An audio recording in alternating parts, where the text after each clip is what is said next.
Pharma துறையில் இருக்கிற அனைத்து தமிழர்களுக்கும் வணக்கம். இன்னைக்கு ஐசிஎம்ஆர்லேருந்து ஒரு ஃபார்மா ரிலேட்டடான ஜாப் வந்திருக்கு. அதை பற்றி தான் முழுக்க பார்க்க போகிறோம். வாங்க வீடியோக்குள்ள போய் பார்க்கலாம். ICMR Indian Council of Medical Research, அதுலேருந்து நான் ஃபார்மா வேக்கண்ட் ஒன்று வந்திருக்குன்னு சொன்னேன். இதுதான் அஃபிஷியலான வெப்சைட்டு. இந்த வெப்சைட்டோட லிங்க்கு நான் கீழே டிஸ்கிரிப்ஷனில் கொடுக்குறேன், மறக்காமல் செக் பண்ணி பாருங்கள். இந்த வெப்சைட்டில் நிறைய விதமான டீட்டெயில்ஸ் கொடுத்துருக்காங்க. உங்களுக்கு டைம் இருந்தால் மறக்காமல் இதை செக் பண்ணி பாருங்கள். அடுத்து நான் சொன்ன மாதிரி இந்த வெப்சைட் உள்ள போனோன்னே கெரியர் ஆப்பர்ச்சுனிட்டி இருக்கும். சப்போஸ் உங்களுக்கு அந்த கெரியர் ஆப்பர்ச்சுனிட்டி ஓப்பன் ஆகலாம், இதோட டைரக்ட் லிங்க்கும் நான் உங்கள் கீழே பார்த்தீங்கன்னா அந்த டிஸ்கிரிப்ஷன் பாக்ஸில் கொடுக்குறேன், மறக்காமல் செக் பண்ணி பாருங்கள். அதில் கெரியர் ஆப்பர்ச்சுனிட்டி உள்ளே போனோன்னே கீழே பார்த்தீங்கன்னா கொடுத்துருப்பாங்க கெரியர் ஆப்பர்ச்சுனிட்டி. அதில் serial number, name of the வேகன்சியில், அப்ளிகேஷனில் தூரக்கு பாருங்கள். ஃபஸ்ட்டு இருக்கிறத மட்டும் கிளிக் பண்ணுங்கள். மற்ற எல்லாமே அதர் டிபார்ட்மெண்ட், அதாவது நம்ம ஃபார்மா இல்லாமல் மற்ற இன்ஜினியரிங்கு, ஐடி, ஐஐடிக்கான ஜாபு ஃபஸ்ட்டு லிங்க்கை மட்டும் கொடுங்க. இது ஒரு பர்மனன்ட் போஸ்ட்டு தான். எங்கே வேலைன்னு கேட்டிங்கன்னா ஐசிஎம்ஆர் ஹெட் குவார்ட்டர்ஸ் நியூ டெல்லியில் தான் ஒரு வேலை. ஸோ ஜாப் ஓப்பன் ஆகிருக்கு. Last date of application closing date 30/9 இந்த மந்த்து 30ஆம் தேதி வரைக்கும் அப்ளிகேஷன் ஓப்பனில் தான் இருக்கும். 31க்கு அப்புறம் அப்ளிகேஷன் ஓப்பன் ஆகாது. ஸோ இன்னைக்கு 10ஆம் தேதி, இன்னும் 20 நாள் தான் அப்ளிகேஷனுக்கான டேட் இருக்குது. ஓகேங்களா? ஸோ இந்த இடத்துல அட்வர்டைஸ்மெண்ட் இருக்குல்ல, அதை கிளிக் பண்ணுங்கள். கிளிக் பண்ணோன்னே உங்களுக்கு ஒரு பிடிஎஃப் ஓப்பன் ஆகும். அந்த பிடிஎஃப்ல கொடுத்துருக்காங்க Indian Council of Medical Research New Delhi, advertise number ICMR/SE/C,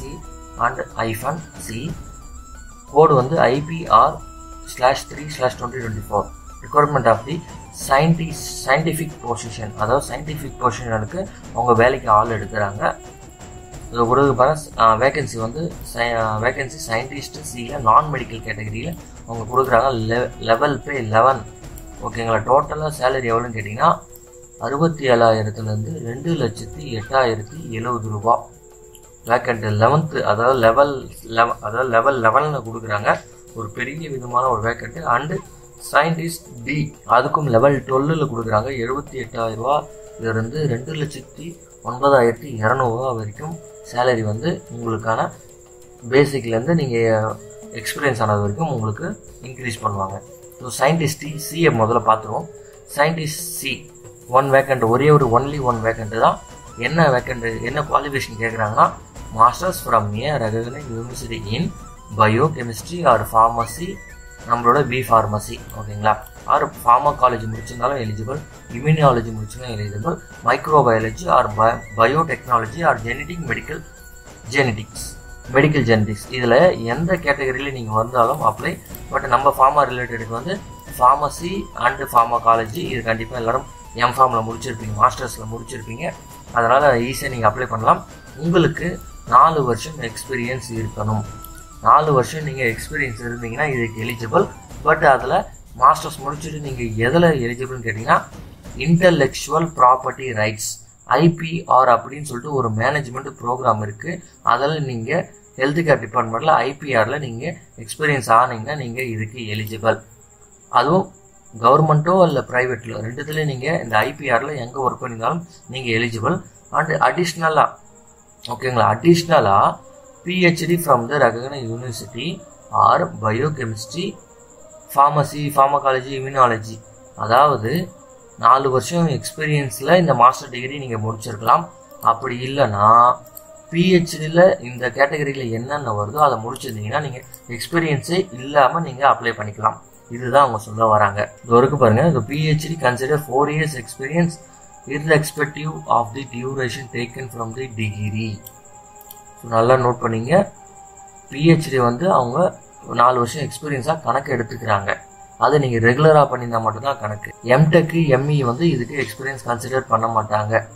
நான் முன்னாடி சொன்ன மாதிரி ஐபிஆர் நீங்கள், அதாவது மாஸ்டர்ஸ் முடிச்சிருந்து ஐபிஆரில் நீங்கள் 4 வருஷம் எக்ஸ்பீரியன்ஸு, இல்லைன்னா PhD முடிச்சிங்கன்னா நீங்கள் ஃப்ரெஷராக நீங்கள் ஜாயின் பண்ணிக்கலாம்.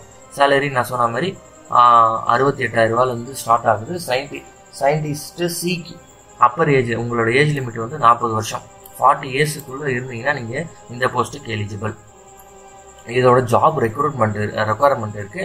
அதை நீங்கள் 1 by 1 படித்து பார்த்துட்டு நீங்கள் ஓகே இதெல்லாம் எனக்கு இது புரியும், அண்டர்ஸ்டாண்ட் ஆகும்னா நீங்கள் தாராளமாக அப்ளை பண்ணிக்கலாம். அண்டு சயின்டிஸ்ட் டிக்கும் ஒன்லி 1 வேக்கண்ட் தான். அதே தான். ஓகேங்களா?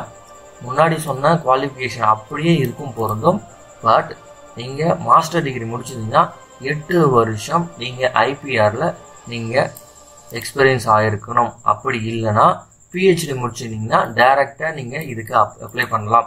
ஸோ பிஹெச்டி முடிச்சிருந்து ஃபார்மசியோ இல்லை ஃபார்மகாலஜிலோ நீங்கள் பிஹெச்டி முடிச்சிருந்தீங்கன்னா சயின்டிஸ்ட் சிக்கும் அப்ளை பண்ணலாம், சயின்டிஸ்ட் டிக்கும் அப்ளை பண்ணலாம்.